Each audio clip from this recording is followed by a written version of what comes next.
Hello প্রিয় দর্শক, স্বাগতম মজার গল্প ঘরে।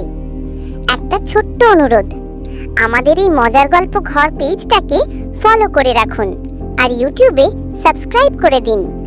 সাবস্ক্রাইব করলে নতুন কার্টুন গল্পের ভিডিও আপনার কাছে সবার আগে পৌঁছে যাবে। চলুন আজকের সুন্দর গল্পটা শুরু করি।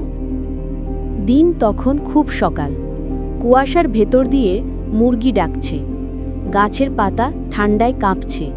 কিন্তু যৌথ বাড়িতে শান্তি, এটা কল্পনা করাই ভুল।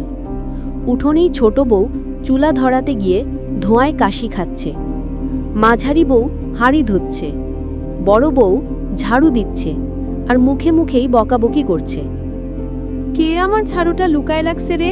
এই বাপের বাড়ির জিনিস শেষ করতে চাইছো? আপনিই তো কাল রাতে বিছানার পাশে রাখছিলেন, এখন খুঁজতেছেন আমাদের দোষ। দুইজনের ঠাসাঠাসি ঝগড়ায় মাথা নষ্ট, একটু শান্তিতে কাজ করতে পারি না? জওত বাড়িতে সকাল প্রতিদিনের নতুন সিরিয়াল এপিসোড। হাসতে হাসতেই গ্রামের সময় যায়। জহির বড় ভাই রেগেই ঘর থেকে বের হয়।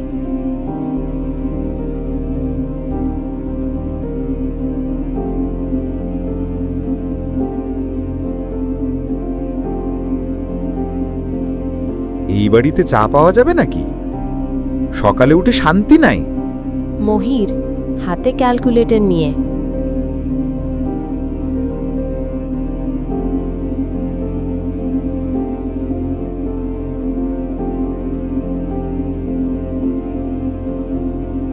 ভাই, চা হইবে না, চিনি নাই। আমার হিসাবে কালকে ছোট ভাই শেষ করছে। আশিক ছোট ভাই মুখ চুলকায় আর হাসে। আরে ভাই, রুটি খাইছিলাম, চিনির সাথে খাইলে ভালো লাগে। 2 কেজি শেষ হয়ে গেছে, বুঝিনি কি? 3 ভাই 3 স্টাইল, একজন রাগী, একজন হিসাবী, একজন পুরো পাগলাটে।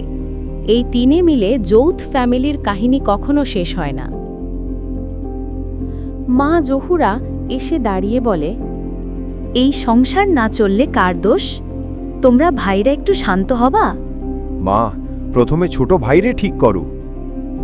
আমি কিছু করি নাই, পৃথিবীর সব দোষ আমার উপর কেন পড়ে? এই জন্যই তো পড়ে। মা, আজকে আবার কি বিচার? মা দীর্ঘশ্বাস ফেলে। মা জহুরার বিচার মানে গ্রামের হাইকোর্ট। যত শান্ত করতে যায় ততই ঝামেলা বাড়ে। হঠাৎ গরু নিখোঁজ, বাড়িতে ভূমিকম্প। ছোট বউ দৌড়ে আসে।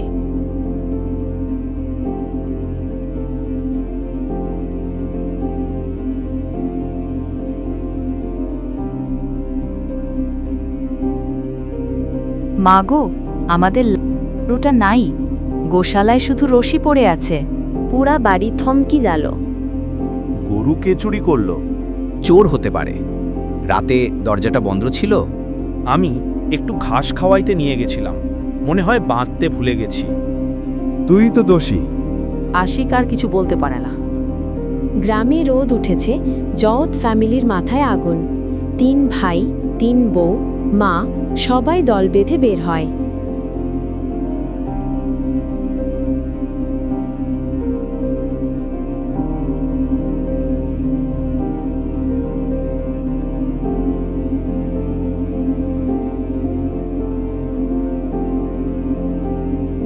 গরু কেউ দেখছেন? হ্যাঁ, নদীর দিকেই যাইতেছিল মনে হয়। মাঝারি ভাই মহির তার বিখ্যাত ক্যালকুলেশন ধরল। গরুর গতি হিসাব করলে এখন 2.7 কিলোমিটার দূরে থাকার কথা। ছোট ভাই আশিক গান গাইতে শুরু করল। গরু রে, ও গরু, তুই কোথায় গেলি রে গরু? ছোট ভাইয়ের বুদ্ধি শুনলে গরুও ভাববে আমি ভুল পরিবারে জন্মাইছি। নদীর ধারে গিয়ে দেখা গেল 2টা একই রঙের লাল গরু, 2 বাড়ির। এখন কোনটা কার গরু, এই সমস্যার সমাধান করা কঠিন।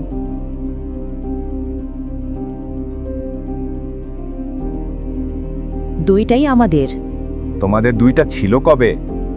মা, মুখ দেইখা বুঝি না, গরুগুলারে একই রকম লাগে।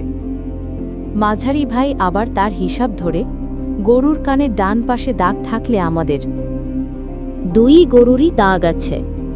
মা জহুরা এগিয়ে আসে।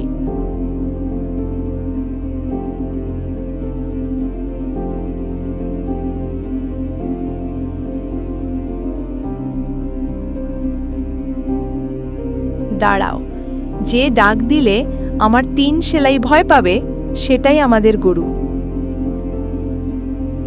হাম্বা বেবেছি। গরু ভয়ঙ্কর জোরে হাম্বা। 3 ভাই 3 দিকে লাফ দিয়ে দৌড়, গ্রাম ফেটে হাহা করে হাসে।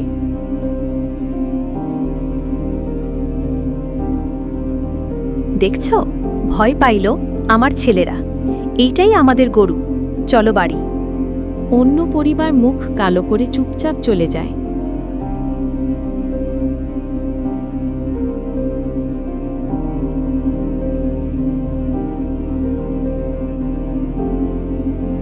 বাড়ি ফিরতেই বৌমারা নতুন ঝগড়া শুরু। গরু পাইলে সব ক্রেডিট ছেলেদের, আমরা খুঁজে খুঁজে পা ভাঙলাম। আমাদের কাজে দাম নাই। এই বাড়িতে যে কাজ করব সেই কাজেই ঝাড়ি খাবো। আরে এখন আবার কি হইল? বৌমারা যদি শান্ত থাকতো, ওরা বউ হইল কেমনে? আজকে আবার মার খাইবা। রাতে সবাই খেতে বসে, গরু উঠোনে শান্তভাবে বসে। পরিবারটাও একটু শান্ত হলো। মা ধীরে ধীরে বলে, সংসারে ঝগড়া লাগবেই, যারা একসাথে থাকে তারাই ঝগড়া করে, কিন্তু দিনের শেষে সবাই যেন এক থাকে, এইটাই পরিবার। 3 ভাই চুপ করে, বৌমারাও লজ্জা পায়। ছোট ভাই গরুর মাথায় হাত বুলায়। আমরা না থাকলে যৌথ ফ্যামিলি থাকতো। দিনে যত ঝগড়া, যত মাথা নষ্ট হোক, রাতে এসে যৌথ ফ্যামিলি আবার এক হয়ে যায়। এইটাই তাদের শক্তি, এইটাই তাদের আনন্দ।